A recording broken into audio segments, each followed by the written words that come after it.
আজ বানাবো নিরামিষ পটল ভর্তার রেসিপি।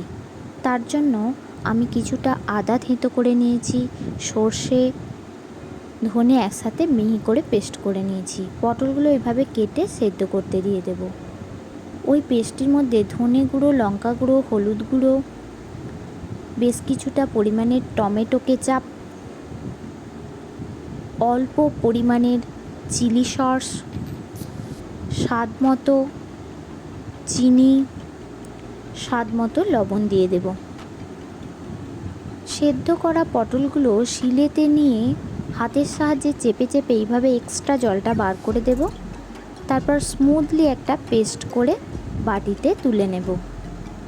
কড়াইয়ে তেল গরম করে কালো জিরে, জিরা, কাঁচা লঙ্কা ফোড়ন দিয়ে মশলাটিকে দিয়ে এইভাবে কষাতে থাকবো। তেল বেরিয়ে আসলে আবারও জল দিয়ে কষাতে থাকবো। এরপর পটল বাটাটা দিয়ে কষিয়ে নেব। দমটাকে বাড়িয়ে এইভাবে কষাতে হবে। গরম মশলা দিয়ে দিলাম, আবারও স্বাদ মতো কিছুটা লবণ, আরও বেশ খানিকটা তেল দিয়ে দেবো। এইভাবে কষিয়ে তুলে নিলেই রেডি হয়ে যাবে পটল ভর্তা।